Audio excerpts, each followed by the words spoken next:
Hi there, it's Mark, back with another Lightroom tutorial, and today we're going to do nothing new. Masking has been around for a while and I've got several videos on masking from basic through to more advanced masking. But of late, through meeting some new people new to Lightroom, or at least not exploiting Lightroom, I've discovered that it's still a bit of a hidden art. So I thought I'd do a series of videos just doing some basic masking. Masking that allows us to do things such as change the colour of a dress, which we have in this picture, or possibly take something that is more noir, more dark, more moody, and radically changing how it looks. And finally, let's throw some colour on things. Take this picture, which is a good portrait, and go a bit wacky. All of this can be done to your taste, to a greater or lesser extent, using masks. No Photoshop, no AI, just popping masks on things, the basic set of masks that have now been in Lightroom for 2 years, and playing with them. So that's what we're going to do. These pictures are all on my website in one zip file, and the link is down below in the video notes here if you want to go and get that. I'm going to pop off, put the kettle on, get myself a cup of coffee while you go and download them, and I'll meet you in about 6 seconds after the guitar strains fade into the distance. See you shortly.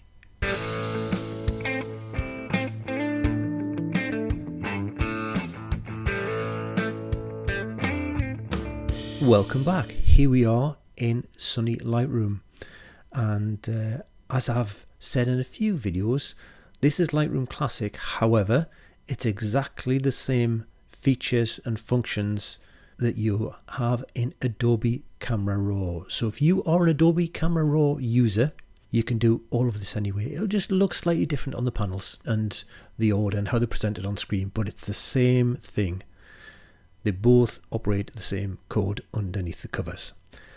Let's crack on, shall we? All these pictures came from Unsplash, and credit to the person who took the picture and put it on Unsplash is featured within the name of the file, the name of the creator, the reference tag from Unsplash, and of course Unsplash itself. So please go and check them out if you like the photos they've taken. Okay, the simplest one first is D for our develop module. So over in the develop module, we shall start with clicking on our mask button. And people is one of the things that Lightroom tries to identify in pictures, and it's found one person. Let's click on that one person. When that entire person comes up, you can break it down into all different components, and as I go down through them, you'll see the mask going over the individual bits and bobs. I'm only interested in clothes today, and I'm going to create mask. If I chose several things, let's say I was interested in clothes and eyebrows, which is quite a niche subject, you would want to make sure you click here to create 2 separate masks, or if there was three separate masks, and so on. Otherwise it combines them all together into one thing. That can be very useful because you might want to select facial skin and body skin to have the same tonal change or color change on them. But for now, we want them separate masks, but in this one there's only one anyway. Create mask. And it has automatically shown us the mask with the overlay. You can show overlay here off and on, or use an O on your keyboard for overlay. Mine is this horrible color rather than the default. I think the default was red, but I've got some pictures where red is more common a color than this horrible magenta, so the mask and the actual color of the picture could become a bit blurred. So I choose this color, this magenta, because it's less likely to feature in my pictures. So there you go, that explains that. And the overlay disappears as soon as you start adding something to it. In this case, I'm going to add a bit of clarity, because I think clothing can benefit from clarity to make it pop, especially when it's got lines and ribs and elastication bits and whatever you call them. Can you tell I'm a fashion designer? It's got texture, so we're bumping up a bit of clarity in it. Okay, what I want to do here is just go to my colour section. Now yours might all be closed up. I don't know the state of your Lightroom, but once you've in here in your mask, if you pop open the colour one, and straight away we'll put more saturation in. See, wiggle the saturation slider, see how much room I've actually got to play. There's a black dress, for example. Saturation and exposure down, and there's a black dress. We're not going black dress today. Let's bump saturation up, and let's choose this slider here to alter the colour or the hue, and just slide it through. I don't know what colour I actually stopped on when I originally chose this one, but let's go jade, shall we?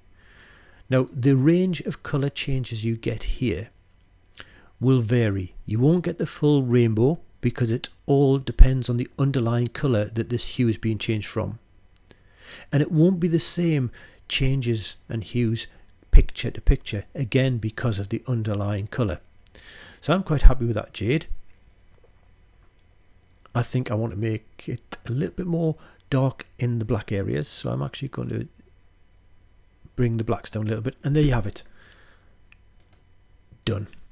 Before and after, which in Lightroom is your backslash key. There's our before, there's our after.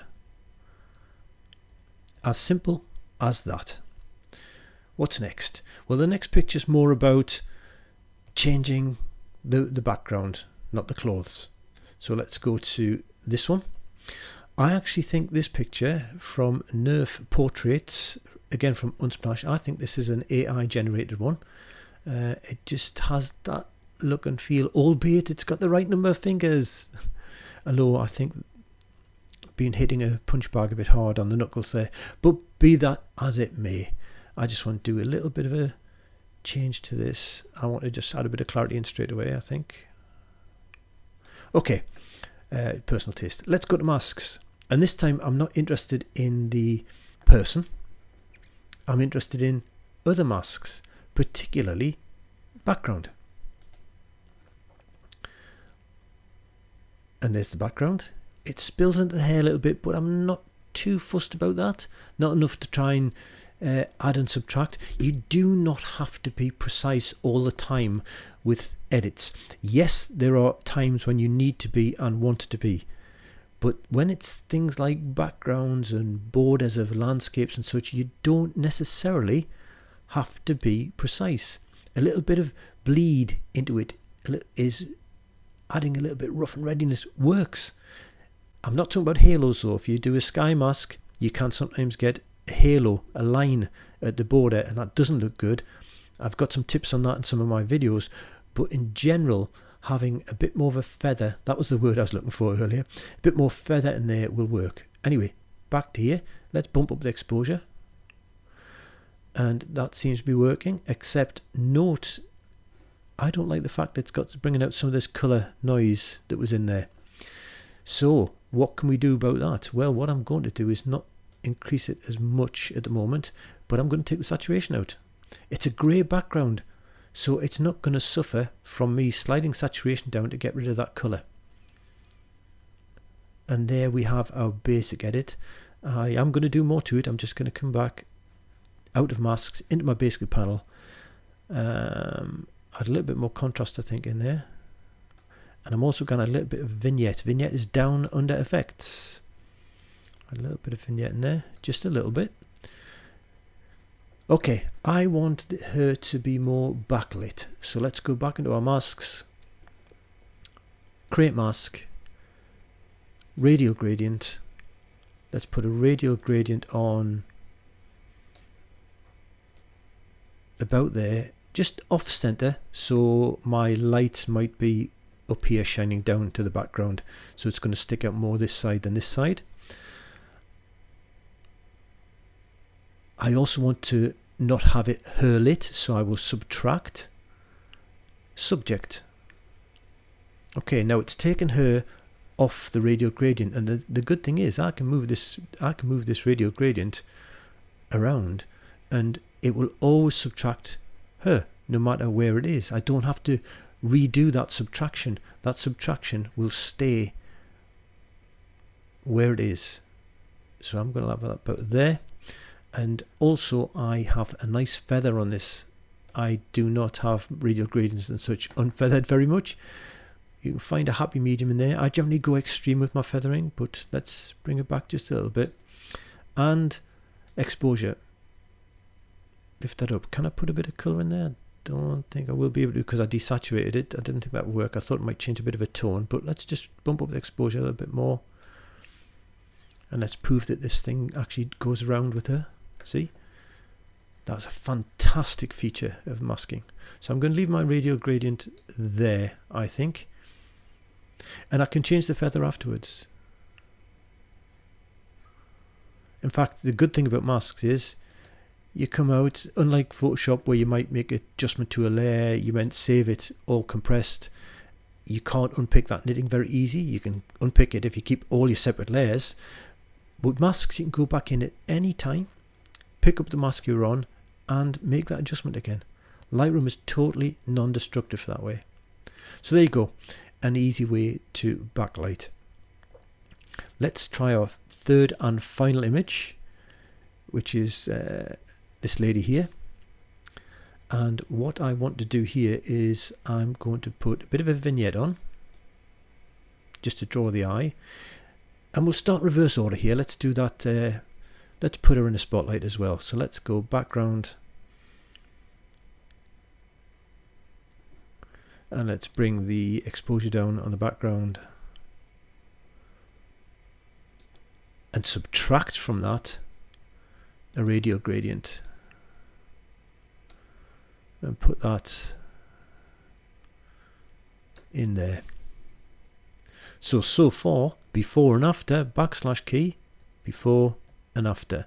Okay, let's get funky with some colours. Let's change her shirt. And I also want to change her hair.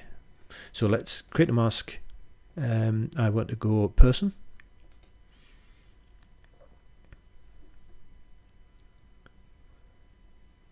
Come on, Lightroom, you can do it. There's one person, I can see her. There you go. Person. Now features. I want clothes. And I want hair. Remembering that this should be ticked so I get two separate masks. Create mask. Now I'm going to do two colours on the hair. So for now, before we get cracking, while I'm on this one, I'm going to quickly, rather than create the mask again, I'm just going to duplicate it. So I've now got two hair masks. Right, so let's go to this one. You could double click on that and write on what it is. Blouse. If you want to keep better documentation. And we'll go hair 1.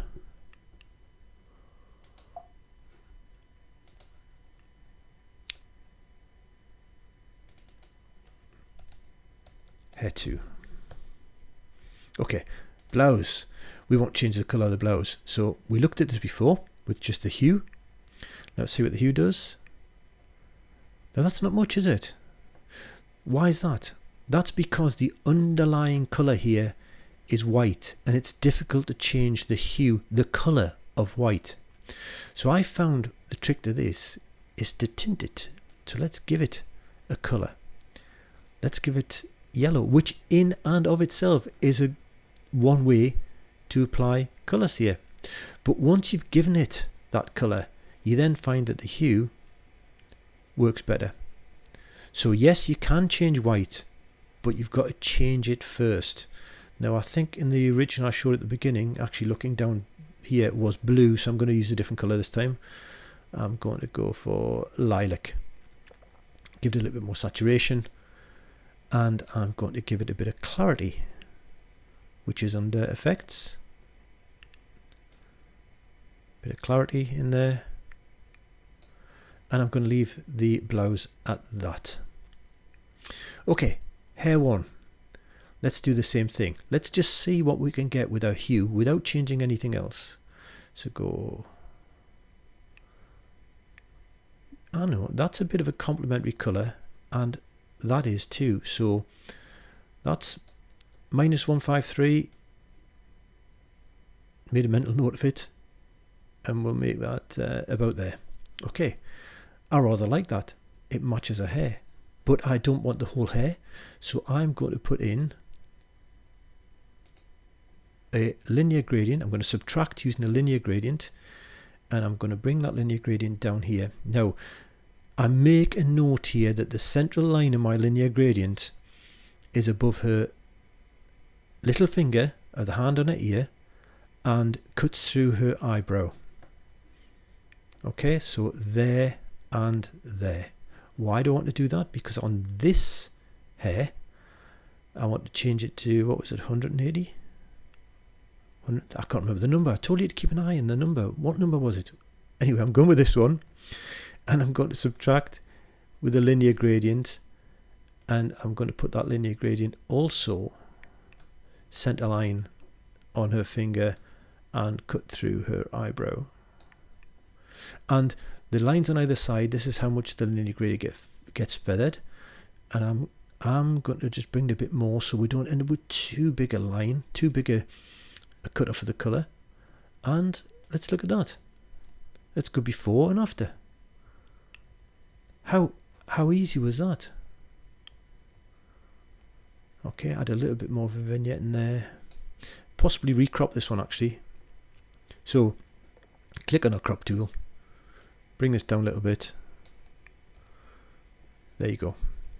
Now, final thing I want to do is, this is our subject. This is too bright. I want to darken down the bottom, but I don't want too big a vignette, so I'm going to put on one more mask, which is going to be a linear gradient, and I'm just going to drag it here up through. Now, because this is the feather, there's none kind of above our wrist really to speak of, and it's maximum down the bottom here. So if I now just touch down the exposure, it's not going to spread too far up. Now, where I am watching here is her face. I'm kind of watching the face and kind of blurring out a little bit. I'm not watching the precision of the color change here. I'm watching to see how my eye sees this as a picture. And I think about there, to me, with a squint, is making her face the feature from a luminosity point of view.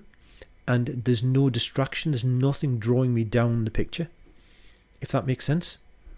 So before and after with our backslash key, there you have it. And it looks really quite natural, even though it's unnatural colour hair.